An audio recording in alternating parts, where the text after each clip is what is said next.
Welcome back to the deep dive. Great to be here. Today we're doing a serious plunge, really getting into some specific, carefully chosen excerpts from J.R.R. Tolkien's The Hobbit. That's right. We're not trying to cover the whole book, but focusing on these key passages we've got here. Exactly. No need to flip through hundreds of pages. Our mission really is to pull out the most important bits, the key insights, and the narrative beats that really define the journey in these specific sections. We want to strip away the extra stuff. Yeah, get right to the core of what makes these moments tick, how they reveal character, what they build towards. It's about understanding this particular slice of the story. Precisely. These aren't just random pages, are they? They actually form a pretty concise arc. They really do. You see Bilbo's transformation, the unfolding events leading up to the Smaug confrontation, and then the fallout afterwards. We get to trace the disruption of his cozy little world. Yeah, his comfort zone just gets shattered. And then the trials that test him, test the dwarves. And that complex aftermath, when the goal is achieved well, sort of achieved. The dragons dealt with, at least. Right, but it's messy. Victory isn't always neat and tidy. It's a journey of, well, unexpected heroism and the often complicated reality that comes after. And we're excited to get into it. Absolutely. And just a quick reminder, as AIs ourselves, we appreciate your feedback. So if you enjoy this deep dive, please do like and subscribe. It helps other listeners find us. Definitely. Okay, so where were we? Yes, Bilbo's unexpected morning. Let's jump right in, right at the start of that disruption. Perfect. So our source material kicks off with Bilbo Baggins just, living his best, most comfortable hobbit life, utterly unsuspecting, the text says. He just sees an old man with a staff. That's it. Nothing alarming initially. And his greeting is peak hobbit politeness. Good morning. And the source is really clear. He meant it. It wasn't just a throwaway line. It was genuinely beautiful morning. Sunny, calm, everything a hobbit could want. And bang! Instantly you get this clash of worlds. Gandalf's response just shatters that simple pleasantry. It's almost aggressive in a way, or just overly analytical. He looks at Bilbo with that, that intense wizard gaze and just dissects it. Do you wish me a good morning? Or mean that it is a good morning whether I want it or not? Or that you feel good this morning, or that it is morning to be good on. It's like, whoa, okay. It's completely philosophical, almost certainly pointed, and just way outside the scope of normal Hobbit chat. Yeah, it's an immediate signal, isn't it, to Bilbo and to us, the listeners, that this is not going to be a normal day. Not at all.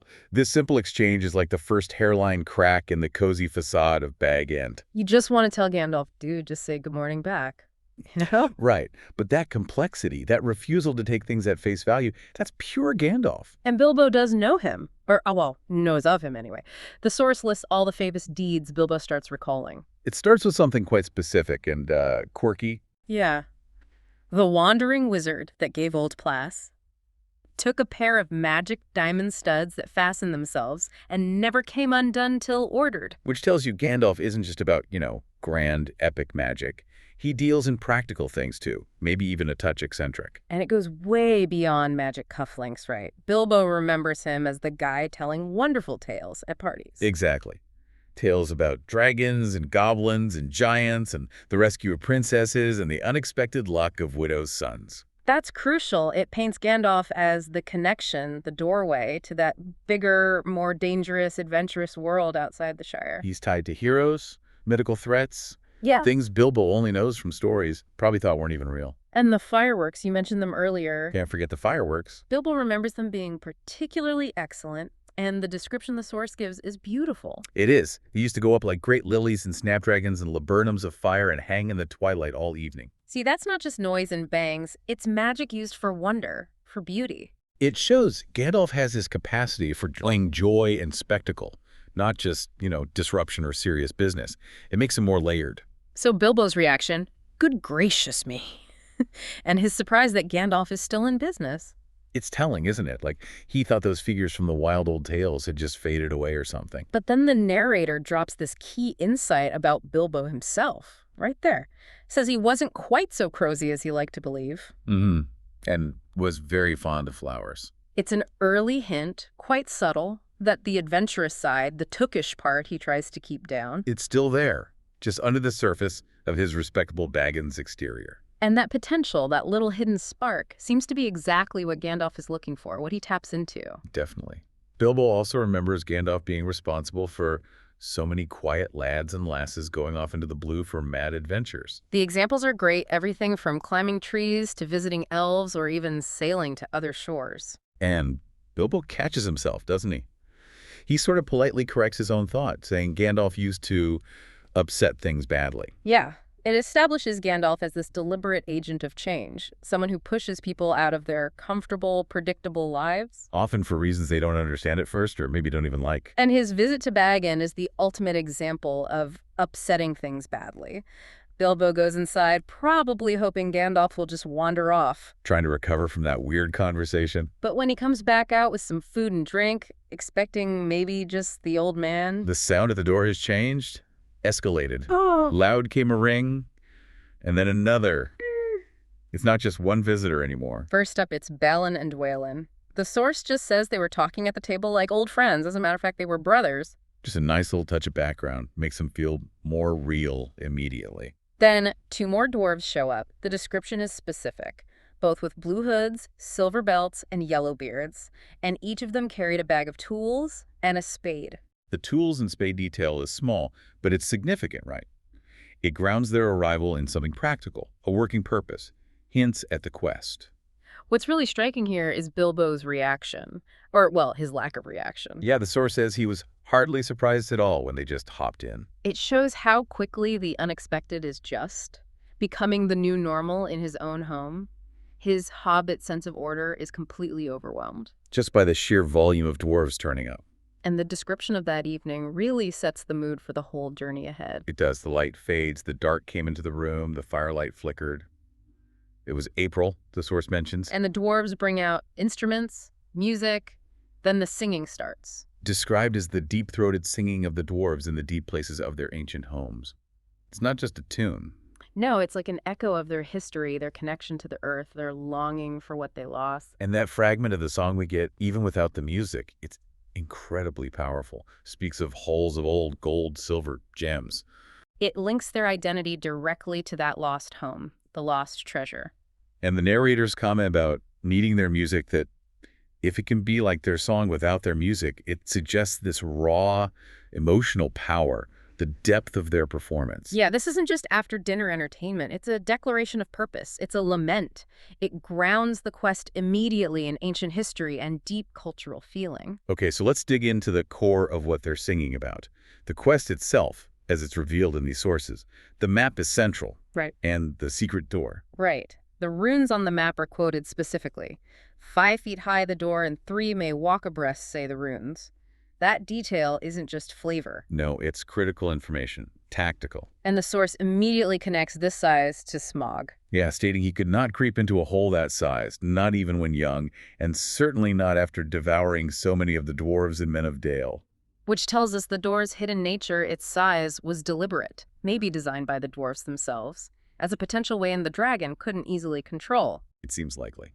A weakness built into the mountain's defenses, perhaps. Bilbo, of course, measures this against his own world. His little squeak, it seems a great big hole to me. Contrasting it with his experience of dragons and only of hobbit holes. It's that recurring thing. His perspective is limited, but it's relatable. But Bilbo's hobbit traits, like his love for maps, the source mentions the big one in his hall with his favorite walks marked on it in red ink. Right. That makes him actually engage with the information despite his fear. And this interest, this excitement starts building, and he forgets to keep his mouth shut. And asks the crucial, practical question. How could such a large door be kept secret? It's a simple question, but it highlights the key puzzle piece the map represents. And the narrator's reminder, he was only a little hobbit. It frames his perspective, yeah. But it doesn't make his question any less valid. It's the obvious logistical problem. The sources then give us quite a detailed look at Smaug himself and the history of his attack. His nature is just pure destructive greed. Dragons steal gold and jewels, and they guard their plunder as long as they live, and never enjoy a brass ring of it. That's key to the dragon psychology. It's hoarding for hoarding's sake, not about use or beauty or anything else. They have a good notion of the current market value, apparently, but can't make a thing for themselves, not even mend a little loose scale. Total parasites on wealth, unlike the dwarves, whose whole identity is tied up in making things. Exactly. And the description of Smaug's arrival is just visceral. A noise like a hurricane, pine trees cracking, the dragon settling in a spout of flame, woods going up in fire. It's presented like this unstoppable force of nature, but a malicious one. Pure destruction. And the attack on Dale. Devastatingly effective. The source calls it the usual unhappy story. It was only too common in those days. Bells ring, warriors armed, dwarves rush out. All completely useless. The river steams, fog falls, the dragon destroys them all. It's stark. Shows the futility of trying to fight that kind of power head on. And his entry into the mountains seals it. He crept in through the front gate, routed out all the halls, passages. Left no dwarves left alive inside. Took their wealth, piled it up, sleeps on it. The dragon's way. Total annihilation, possessive occupation. The source even adds that chilling detail about him coming back later. By night to Dale, and carry away people, especially maidens. Just awful. This history, this overwhelming power, it's why Thorin shudders, why the dwarves shiver when they ask Gandalf what he was doing nearby. And Gandalf's response shows the constant danger he faces. Finding things out as usual, and a nasty, dangerous business it was. He admits he only just escaped. Even Gandalf is vulnerable. He mentions trying to save Thorin's father, Thrain, but being too late. Right. Thrain was witless and wandering, only holding onto the map and the key. Which explains how those crucial items survived, but also adds this layer of personal tragedy for Thorin. His father lost, unable to reclaim his own legacy. And the sources touch on an even bigger threat lurking in the background. Yeah, Thorin mentions the necromancer. Wants to give a thought to the necromancer. Gandalf shuts that down immediately, calls it absurd.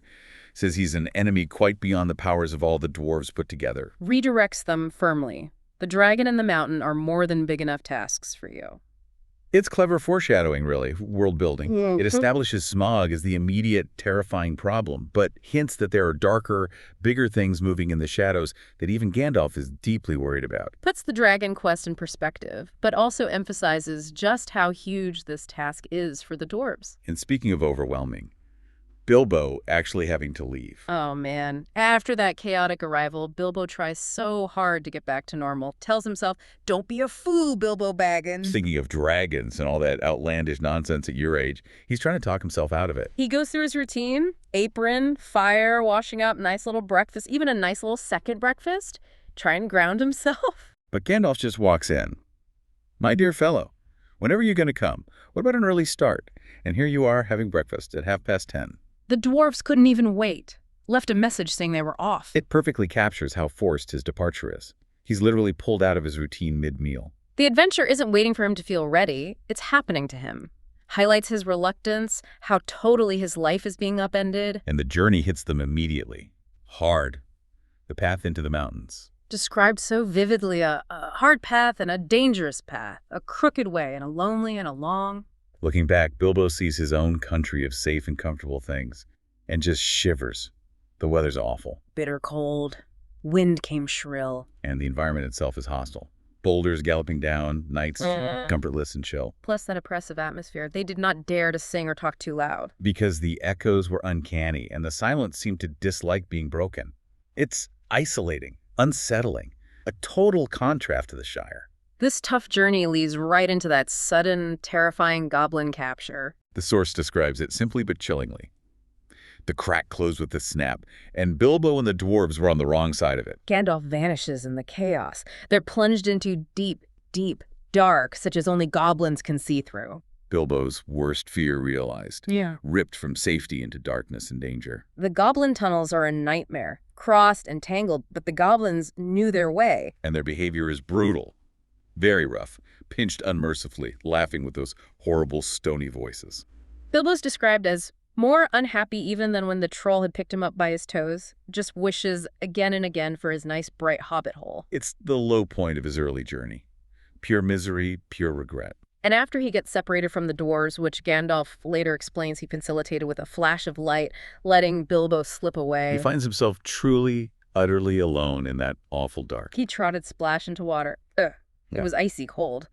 The uncertainty about the water is palpable. Is it just a pool? Or the edge of an underground stream? Or the brink of a deep, dark subterranean lake? Yeah. He has no idea. His sword, Sting, gives barely any light, hardly shining at all. The only sound is that relentless, isolating drip, drip, dripping. Total sensory vulnerability. existential dread. It's the perfect setting for his encounter with Gollum. And the ring, the source quotes Gollum's possessive term. My birthday present. It came to me on my birthday, my precious. Chilling. And the narrator's speculation about its origin adds this layer of mystery, of ancient darkness. Who knows how Gollum came by that present? Perhaps even the master who ruled them could not have said. Suggests the ring's history is older, maybe more sinister than even Gollum knows. And the source details Gollum's twisted relationship with it. He used to wear it at first, then kept it hidden, always checking on it. Only wore it when he could not bear to be parted from it any longer, or when he was very, very hungry and tired of fish. So it's not just for invisibility, it's an obsession, a comfort in his misery, and yeah, a tool for hunting. His hunting method is described vividly, creeping along, invisible, until he had his fingers on their throat. Grim. And the detail about his recent meal, a small goblin imp that squeaked and wanting something softer, paints a truly bleak picture of his existence. Shaped entirely by the ring and his isolation. When Gollum realizes the ring is gone, his reaction is just pure rage. The source captures it with that shriek, thief, thief, thief! Baggins, we hates it, we hates it, we hates it forever. It's the sound of absolute loss, unleashing all his misery and hatred. And Bilbo, hearing it, makes a crucial connection. Right. If goblins are so near that he smelt them, then they'll have heard his shrieking. Practical thinking, even in terror. His thought is immediate caution. Careful now, or this way will lead you to worse things. Self-preservation kicks in. The escape passage he finds is low and roughly made. Difficult because of nasty, jagged stones. He thinks it's a bit low for goblins, which offers a tiny flicker of hope. But the source immediately shuts that down, notes that even the big ones, the oars of the mountains, go along at a great speed, stooping low. Reinforces that goblin threat. Nowhere is truly safe down there. So, escaping the underground, they surface only to face immediate dangers up top, especially at night. The next section in our sources covers that frantic flight from the goblins, leading to the wargs and the fire. Right. After getting out of the tunnels, they run straight into the wargs. Bilbo is panicking, scuttling about from trunk to trunk like a rabbit that has lost its hole and has a dog after it. Very Hobbit-like terror.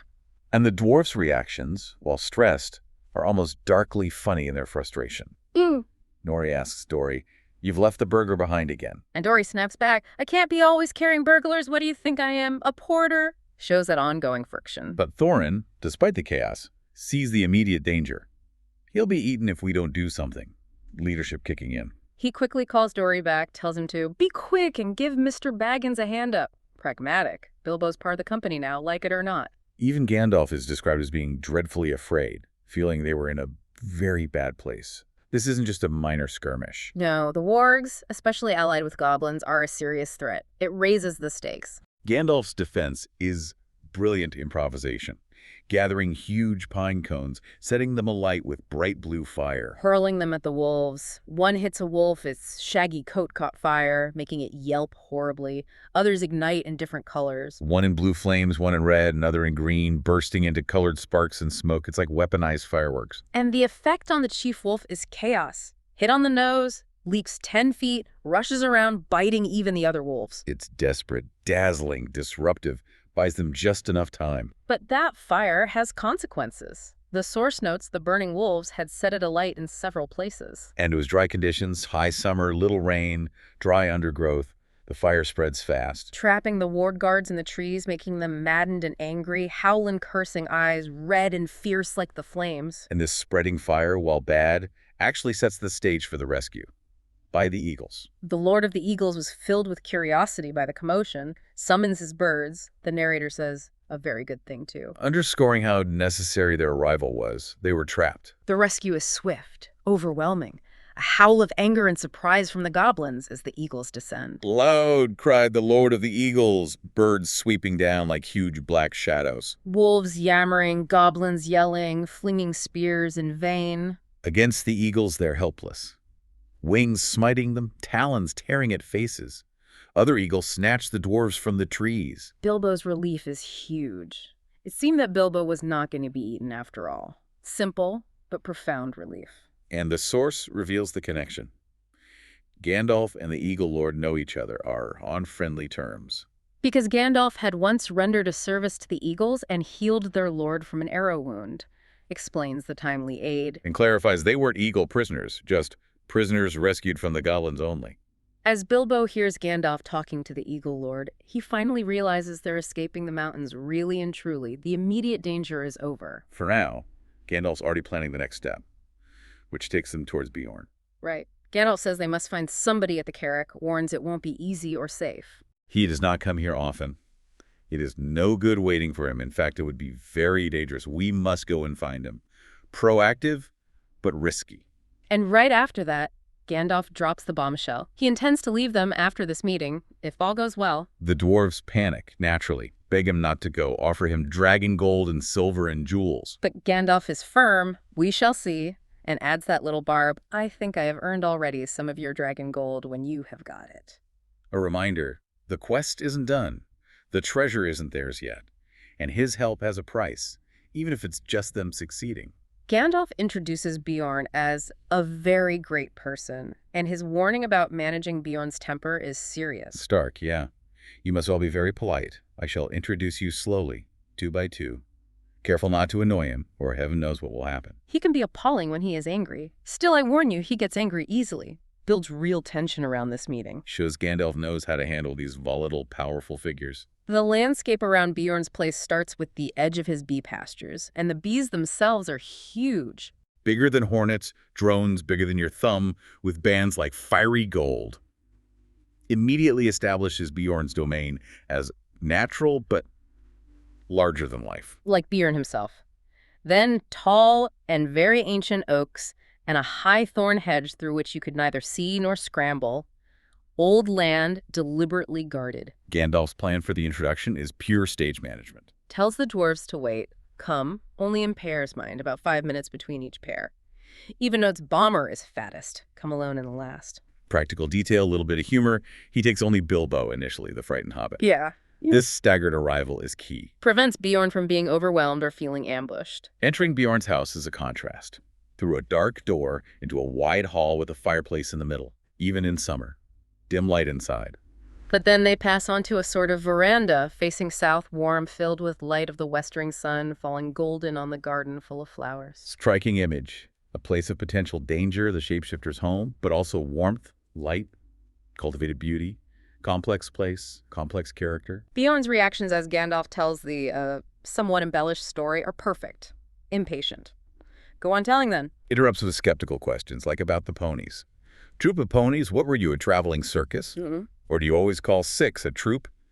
Direct, challenging. But the arrival of the dwarves in pairs, just as Gandalf planned. Balin and Dwalin, then Fili and Kili.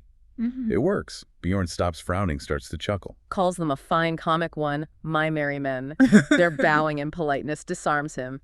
Gandalf's plan succeeded. And Beorn's hospitality, once they've earned it, is immense.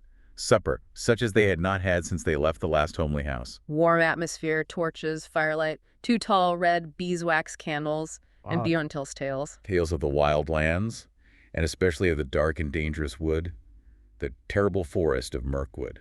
Direct warning about the next stage. Setting the scene. Just before sunset, Gandalf reappears. Been off doing his own mysterious thing again. Typically deflects questions until after supper. Classic Gandalf. But Beorn's advice about Mirkwood is crucial. Specific. Doubts anything they find there will be wholesome. And gives those very explicit warnings. The black stream. Should neither drink of nor bathe in. It carries enchantment and a great drowsiness and forgetfulness. Dire warning. Magical hazard. And the most critical instruction repeated later, stay on the path. Don't think you will shoot anything without straying from the path. That you must not do for any reason. The absolute rule for Mirkwood. Beorn's clear about his limits, too. Beyond the forest edge, it's down to their luck and your courage and the food I send. Makes them send back the ponies, but leaves the door open. My house is open to you if ever you come back this way again. A glimmer of hope for the return. The sources also detail the route change after Beorn's. They avoid the main southern forest road. Because Beorn warned it was often used by the goblins, overgrown, led to marshes, and would mean a long detour north anyway. So they turn north, then northwest, riding on grassy ground, mountains on their left. Initially, they feel safer, talk, sing. But as evening falls, the mountains glowered, and they camp uneasily, dreaming of wolves and goblins. The threat is always there. Which brings us right to Mirkwood. deeply unsettling experience. Gandalf's final warning at the gate is heavy. Maximum gravity. Straight through the forest is your way now. Don't stray off the track. If you do, it is 1,000 to 1 you will never find it again. And then I don't suppose I or anyone else will ever see you again. Stark. Definitive. Bilbo's reaction is just resigned dread. Do we really have to go through? Gandalf is absolute, yes, you do. Either go through or give up your quest. And then he adds that crucial, unexpected responsibility. Tells Bilbo he's ashamed of you for thinking of it, and then you have got to look after all these dwarves for me. Wow, that's a turning point, thrusting leadership onto the least likely person. Their first big test inside is the enchanted stream. They're already thirsty, low on water. Find the path blocked by running water, flowing fast and strong, but not very wide. And it was black? Bjorn's warning about enchantment, drowsiness, forgetfulness stops them drinking or bathing, creates a huge problem. How to cross it without wetting themselves? The bridge is gone. They debate. Rope, boat, Bilbo spots something. Yeah, his sharp eyes notice the boat on the other side doesn't look tied up, just drawn up on the bank. Useful observation. They pick Fili, youngest, best sight, and Dory, strongest. Fili tries with the rope and hook. Bilbo coaches him. Not far enough. Bilbo even thinks about the magic, maybe not strong enough to hurt you if you just touch a bit of wet rope. Mix of caution and growing confidence. But disaster strikes. Bomber, described as fat, falls in, splash. Instantly drenched, falls fast asleep, clutching the rope tight, enchanted sleep. They can't wake him. The others are furious, cursing their ill luck and Bomber's clumsiness. They also lose the boat, missing a chance to hunt a hart they hear nearby. Stuck. Silent. While Bomber sleeps peacefully, smiling, completely oblivious. Time passes. Bomber still sleeps. Dwarves get weary. They start hearing things. Disquieting sounds. Disquieting laughter. Singing in the distance. The source says the laughter is from fair voices not of goblins, and the singing was beautiful, but it sounded eerie and strange, and they were not comforted. Unsettling. Despite the beauty, the unknown source, the oppressive forest. Yeah, unsettling is the word. They hurry on, reach a valley of oaks. And despair deepens. Dwarves cry out, the forest goes on forever and ever. Whatever shall we do, and what is the use of sending a hobbit? Frustration boils over. Blaming Bilbo again, unfairly. They get angrier when he tries to share his perspective from climbing a tree, talking about the breeze. Highlights their exhaustion, their limitations, driving the criticism. Their physical state is dire. Yeah. Ate their very last scraps, still gnawingly hungry, parchingly thirsty. Rain doesn't help. Bomber's sleeping form becomes this weird, twisted source of comfort. Until he finally wakes up and immediately starts talking about his amazing dream. Walking in a lit forest, torches, lamps, fires, a great feast going on forever with a woodland king, singing endless food and drink, everything they desperately lack. Thorin's response is just harsh, zero empathy. Tells Bomber to be silent. If he can't talk about something else, they're quite annoyed enough with you as it is. Adds insult to injury. If you hadn't waked up, we should have left you to your idiotic dreams. You are no joke to carry. Shows the strain on Thorin, his callous side. Yet, Bomber's dream, combined with their desperation, sparks that dangerous impulse when they see lights. The elf fires, Bilbo guessed. Bomber gasps, wants to rush towards them, thinks his dream is real, but the others hesitate, remembering the warnings. Don't stray. A feast would be no good if we never got back alive from it. Caution versus desperation. Bomber counters. Yeah. But without a feast, we shan't remain alive much longer anyway. Driven by hunger. Bilbo heartily agreed with him. Interesting shift for Bilbo. Prioritizing immediate survival over the rule. They argue, but hunger wins. They agree to send spies, but then can't agree who. No one seemed anxious to run the chance of being lost. Their state leads them to that disastrous decision to leave the path. Following that, which leads to the implied spider attack the next excerpt skips, the sources pick up with the survivors at the edge of a ring where elf fires had been. Where some good magic lingered, which the spiders did not like. A small pocket of safety. Light greener, boughs less thick, a moment to breathe. And it's here, after Bilbo saved them from the spiders using the ring and his wits, that their opinion of him really shifts dramatically. They're exhausted, puffing and panting, but they start asking Bilbo questions. And crucially, they seem to expect to get the answers from him. Want the ring story explained? Want to hear about Gollum again? Fascinated. Pepper him with questions. Where are we? Where's the path? Where's food? What next? Over and over. The source explicitly states they had changed their opinion, and had begun to have a great respect for him, as Gandalf had said they would. No longer just baggage. Yeah. They expect him to think of some wonderful plan, not just grumble like them. They acknowledged she saved their lives, knowing only too well that they would soon all have been dead if it had not been for the Hobbit, and they thanked him many times. Some even tried to bow, falling over. And knowing the truth about the ring did not lessen their opinion of Bilbo at all. Right. They accept his burglar skill, see his luck, his wits. All three are very useful possessions. This praise affects Bilbo deeply. He starts to feel there really was something of a bold adventurer about himself after all. External validation confirming internal growth. Though his immediate desire is still pretty basic, if there had been anything to eat. Still a hobbit at heart. While Bilbo was dealing with spiders, Thorin got captured separately by the Wood Elves, the ones from Bombra's Dream Feast. Source notes, Thorin was caught much faster, falling like a stone enchanted when the lights vanished, missed the spider fight entirely. The Wood Elves get described here are not wicked folk. Main fault is distrust of strangers, magic strong, but they're wary. Contrasted with high elves. Different, more dangerous, and less wise. They're lineage from tribes that never went to Fairy in the West. Where the High Elves grew fairer and wiser and more learned. Wood Elves stayed in twilight, loved the stars, roamed forests, retreated into gloaming in the dusk after men came. But the source reaffirms. Still elves they were and remain, and that is good people. Ancient, isolated guardians, wary but fundamentally decent. Bilbo's time in the elf caves is frustrating. Invisible captivity. He's safe because of the ring, but still fearful. Afraid of his own thin shadow or being bumped into and discovered. His attempts to help are useless. Did no good when he snuck out, didn't want to leave the dwarves, couldn't find a way out, couldn't keep up with hunting elves, just wandered miserably in the forest, terrified of losing himself. Hungry outside, no hunter, survives inside by stealing food. His internal monologue is pure misery again. I'm like a burglar that can't get away. This is the dreariest and dullest part. I wish I was back in my hobbit hole. Wishes for Gandalf, realizes it's quite impossible. This frustration, this isolation, leads to that key realization building on Gandalf's challenge. He understands that if anything was to be done, it would have to be done by Mr. Baggins, alone and unaided. That's the moment. He stops waiting for help.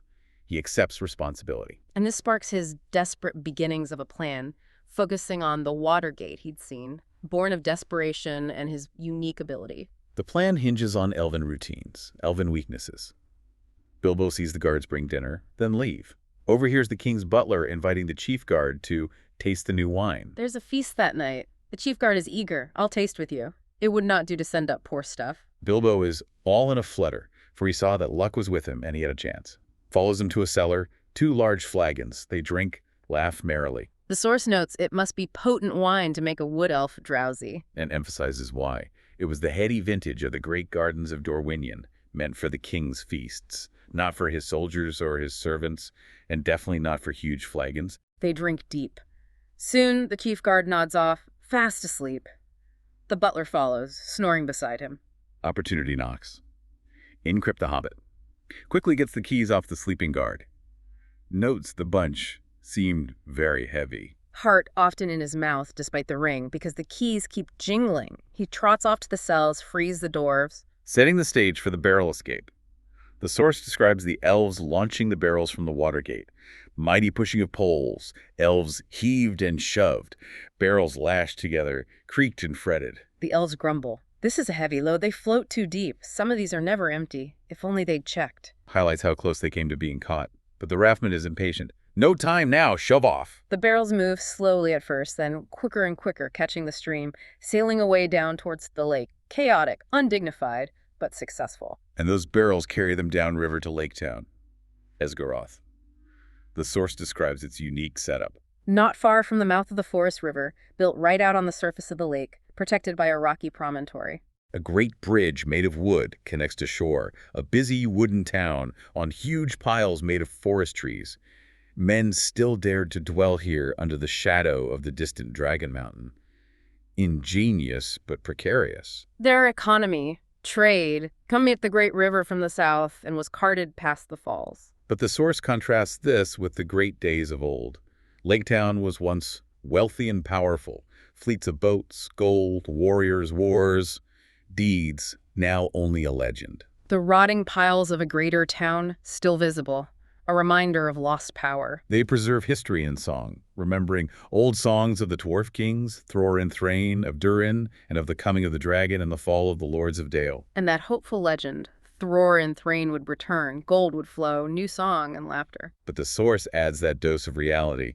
This pleasant legend did not much affect their daily business. Just a story, not a plan. When the barrel raft arrives, boats row out, hail it, tow it in. It's just business as usual trade with the South. The barrels with the dwarves, Yeah. left floating while the elves and boatmen went to feast in Lake Town. The dwarves endure a cold and lonely night, spirits falling. Their escort leaves. The land feels desolate and empty. The source notes it was easier to believe in the dragon and less easy to believe in Thorin in these wild parts. Thorin's legend doesn't mean much right here. And no need to guard barrels. The land itself is too dangerous. Next day, they set out again. No paths, heading northwest, drawing ever nearer to a great spur of the mountain. As they get closer, Balin voices his fear. Let us return. We can do no good here. And I don't like these dark birds. They look like spies of evil. The mountain's presence is oppressive. Bilbo, observant as ever, notes the smoke. The dragon is still alive, or I imagine so from the smoke. Balin's response is more nuanced. Smoke doesn't prove Smaug is alive or inside. Could be outside watching. But it does mean the halls must be filled with this foul reek. The very air is corrupted. Arriving at the lonely mountain, they finally find it, the secret door, in a flat place backed by a rocky face in which there was an opening like a door. But no sign of post or lintel or threshold, nor any sign of bar or bolt or keyhole. Yet they did not doubt that they had found the door. Initial attempts, futile. Frustrating. They beat on it, they thrust and pushed at it, they implored it to move, they spoke fragments of broken spells. Nothing. Exhausted, they give up. There's excitement in the camp that night, anticipation. But morning brings more failure, doubt creeps in.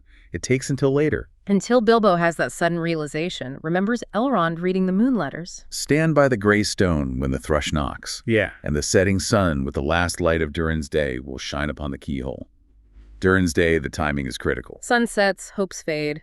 Then a red ray of the sun escaped like a finger through a rent in the cloud, falls right on their rock face. Simultaneously, an old thrush gave a sudden trill, knocks a snail shell. The precise alignment triggers it. A loud attack, a flake of rock split and fell. A hole appeared suddenly about 3 feet from the ground. They rushed to push in vain. Needs the key. With the keyhole revealed, it's time. Time for the burglar. Bilbo's internal monologue before going in is so revealing. Fear, regret. Now you are in for it at last, Bilbo Baggins. You went and put your foot right in it that night of the party? Dear me, what a fool I was and am. He voices his fundamental lack of desire for the treasure. I have absolutely no use for dragon-guarded treasures. Deepest wish is still home.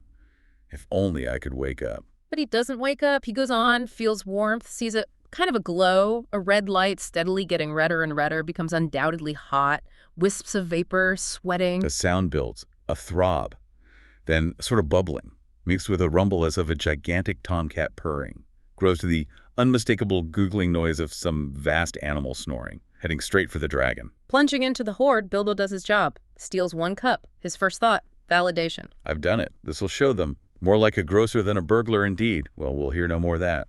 Proving himself is key here. Returns to the dwarves. Balin is overjoyed, and as delighted as he was surprised, picks Bilbo up. Bilbo's just relieved, gasping, barely noticing their praise. But this single theft has immediate, terrible consequences. The source calls them perhaps the worst moments they had been through yet. Smaug's anger echoes, horrible sounds. Danger is imminent. At any moment, he might come blazing down. They frantically haul ropes, gear everyone up the cliff. Then he comes. Whirring noise, red light, Smaug hurtling from the north, licking the mountainsides with flame, wings like a roaring wind. Hot breath shriveled the grass, blasted through the crack, scorched them as they lay hid. Fires leap, then darkness, destruction. After this terror, the dwarves, scared and confused, began to grumble at the Hobbit, blaming him for stirring up Smaug so soon, immediately turn on him. Bilbo's response is sharp, frustrated, maybe finding his voice now. What else do you suppose a burglar is to do? I was not engaged to kill dragons, but to steal treasure. I made the best beginning I could. Throws their expectations back. Did you expect me to trot back with the whole hoard on my back? You ought to have brought 500 burglars, not one. Points out they never made the scale clear. Would take hundreds of years to move it all. It's a powerful defense and a critique of them. Smaug, meanwhile, is trying to figure this out. speaks to Bilbo, identifies him by smell and taste of dwarf from the pony, confirms he can tell. But he also notices something else. He warns Bilbo, tries to sow discord. You'll come to a bad end if you go with such friends. Thief barrel rider, playing mind games. Fascinating insight. Smaug's limited experience. He doesn't tell Bilbo there was one smell he couldn't place. Hobbit smell. Quite outside his experience and puzzled him mightily. That uniqueness is Bilbo's advantage. Smaug keeps trying to turn Bilbo, asks about the cup price. Hearing nothing says, well, that's just like them. Assumes the dwarves are using him. Skulking outside, and your job is to do all the dangerous work. For them. Casts doubt on Bilbo's share, and you will get a fair share, don't you believe it? If you get off alive, you will be lucky. Projecting his own greedy nature. Faced with Smaug right outside the door, Balin cries out in fear. Thorin!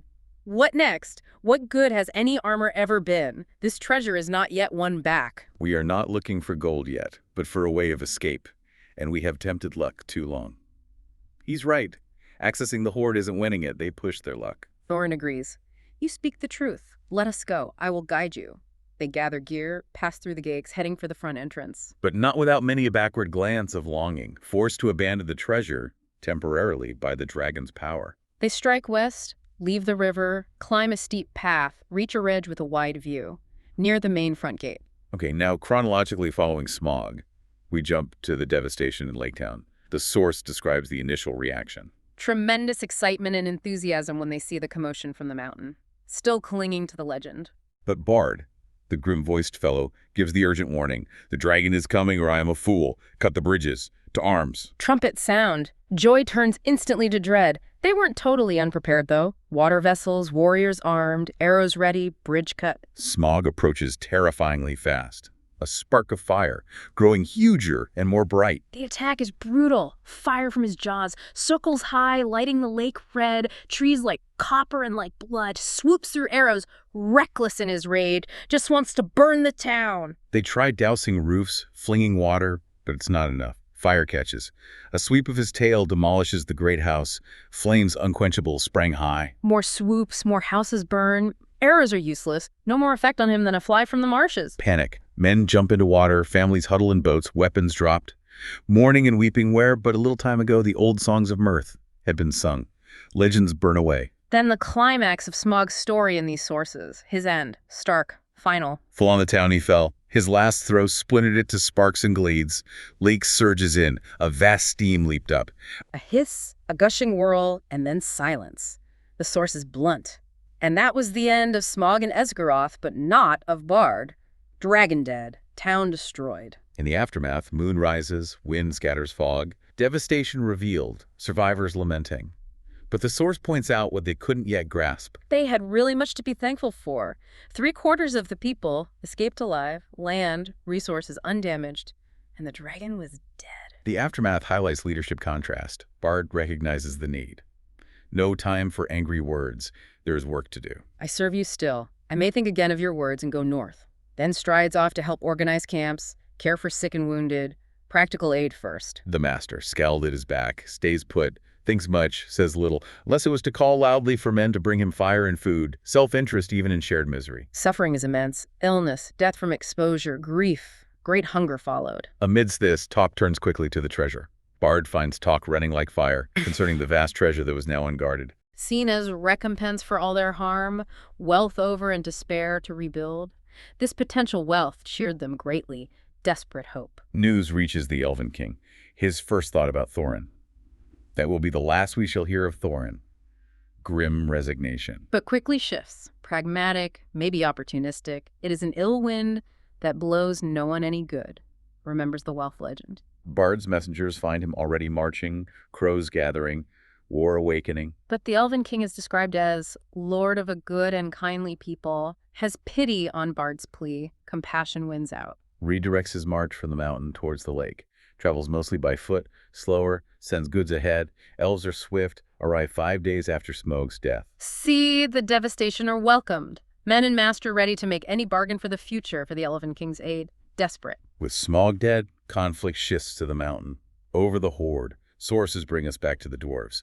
News arrives via thrush and raven. Halen notes the thrush understands them. The raven is old, most decrepit, getting blind, bald head, delivers the message to Thorin. Tells of the battle, Smaug's death, then the warning. So much for joy, all the treasure is yours, for the moment, that phrase, for the moment, loaded. Explains many are gathering, news and legend have spread far and wide, many are eager for a share. Including the host of the elves, carrion birds, hoping for battle, and the lakemen. Who murmur that their sorrows are due to the dwarves. They too think to find amends from your treasure, whether you are alive or dead, sets up the three-way conflict perfectly. Dwarves claiming ancient right, elves motivated by legend and alliance, lakemen claiming compensation for suffering caused by the dwarves stirring up Smaug. In response to this news, the dwarves sing, "Under the mountain dark and tall, the king has come into his hall, his foe is dead." It's pure declaration of victory, reclamation, celebrates their return, their craft, calls kin back, promises gems and gold, embodies their perspective, their mountain, their treasure, their foe vanquished. Clashes completely with the other claims. Bard, representing Lakemen, allied with Elven King, presents their case. Thorin's response: defiant, uncompromising. Dismisses the claim based on Smaug's actions as secondary. Core argument. To the treasure of my people, no man has a claim. Absolute. Justifies it. Smaug stole it from dwarves, so his evil doesn't give others rights to that treasure. Offers only to pay later for goods and aid, like merchants. Not allies, not victims with a claim on the hoard itself. His ultimatum is stark. Nothing will we give, under threat of force. While an armed host lies before our doors, we look on you as foes and thieves. Hardline, possessive, defiant. Ord counters. Emphasizes Elven King's friendship, selfless aid. Warns Thorin, "We will give you time to repent. Gather your wisdom ere we return." Leaves the threat hanging. Escalation follows. Formal demand arrives. Banner bearers, trumpeters, in the name of Esgaroth in the forest, call on Thorin, king under the mountain, to consider claims or be declared our foe. Specific claim: 1/12 portion unto Bard as the Dragon Slayer and as the heir of Girion for Esgaroth. Also asks for a gift for Lakemen if Thorin wants friendship. Clear terms. Thorin's response: immediate, emotional, decisive.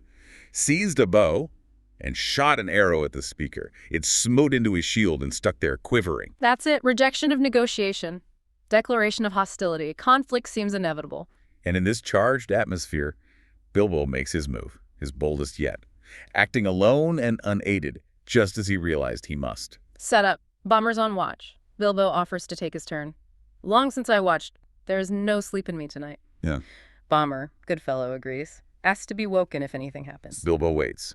Bomber sleeps, others busy with Thorin. Slips on the ring, fastens a rope, down the wall.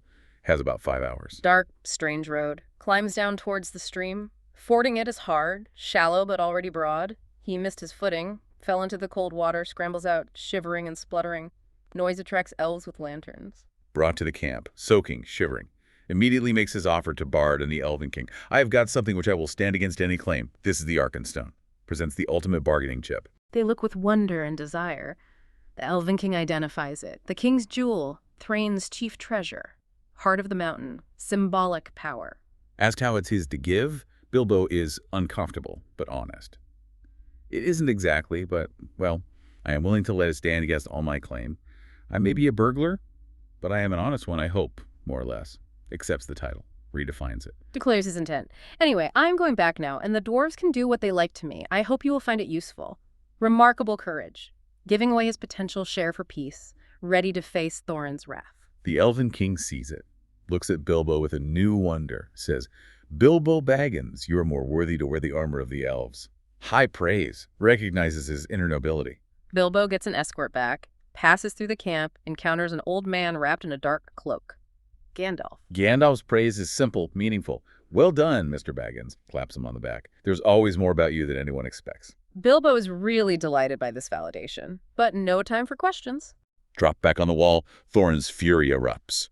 Outraged betrayal. "You all seem in league. Never again will I have dealings with any wizard or his friends." Turns on Bilbo.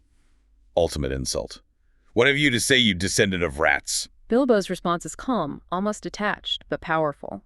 Dear me, I'm sure this is all very uncomfortable," reminds Thorin of the bargain. "You may remember saying that I might choose my own 14th share. Perhaps I took it too literally." Throws Thorin's words back. "Oh." "Dwarves are sometimes politer in word than in deed," recalls Thorin's past praise.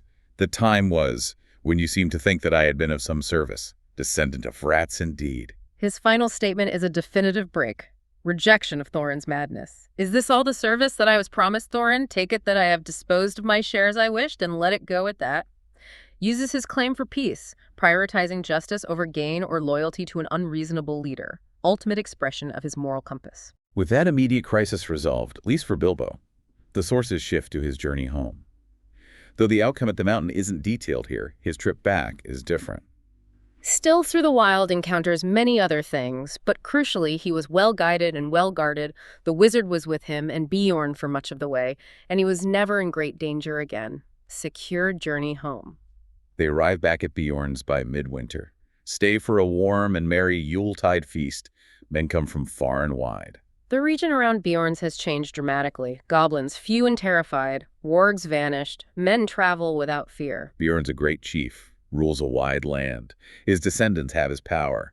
Last goblins hunted out. A new peace came over the edge of the wild, positive outcome beyond the mountain. They leave Bjorn's in spring, and a fair one. Mild weather, bright sun. Bilbo longs for home but feels regret leaving. Notes the flowers of the gardens of Bjorn were no less marvelous.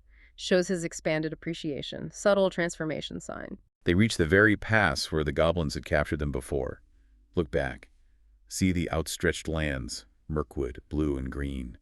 The lonely mountain, far away, on the edge of eyesight, on its highest peak snow, gleaming pale. Powerful visual reminders. Arrive back at Elrond's, hear an elf song, so late in returning. Get a warm welcome, many eager ears for the tale. Gandalf tells most of it. Bilbo is quiet and drowsy. Processing. It's by overhearing Gandalf talking to Elrond that Bilbo finally learns where the wizard went before Mirkwood. Gandalf had been to a great council of the White Wizards, masters of lore and good magic, and that they had at last driven the necromancer from his dark hold in the south of Mirkwood. Ah, so Gandalf wasn't just off somewhere. He was fighting a much larger secret war. Crucial context for his absence, for the wider world's conflicts. Finally, after months, a day came at last when they were in sight of the country where Bilbo had been born and bred. Familiar shapes, sees his own hill, journey's end is near, stops, recites a poem. The poem starts, "Roads go ever, ever on, over rock and under tree." Speaks of journeys through landscapes, seasons. The final lines are so poignant for his return. Roads go ever, ever on, under cloud and under star, yet feet that wandering have gone, turn at last to home afar. The source notes this comes from the least tookish part of him, the part that once desperately wished for home. Reciting it now reflects profound change. Love for home isn't gone, but he has a new perspective. Home is the destination, but the wandering is part of him now. He knows the meaning of returning. So looking back at this deep dive, these specific excerpts, we've seen Bilbo dragged reluctantly from his cozy hole into an epic quest. Facing goblins, wargs, enchanted forests, a dragon. Witnessed his transformation from timid homebody to someone recognized for wits, luck, courage, independence, capable of decisive action. We explored that conflict over the hoard, dwarves' ancient right versus Lake Elven King's claims from suffering and aid. Thorin's rigid ownership clashing with Bilbo's pragmatic moral move using his share to try and broker peace. Complex questions of justice, entitlement after catastrophe. It leaves us with that compelling question, doesn't it? How do you balance history, ancient claims, with immediate needs and suffering? Yeah. When does holding on to the past, even an unjust past, stop you building a better future? And what does it say when the supposed burglar acts with the most surprising honesty and selflessness? As the sources themselves put it, sometimes. You find there's always more about you than anyone expects.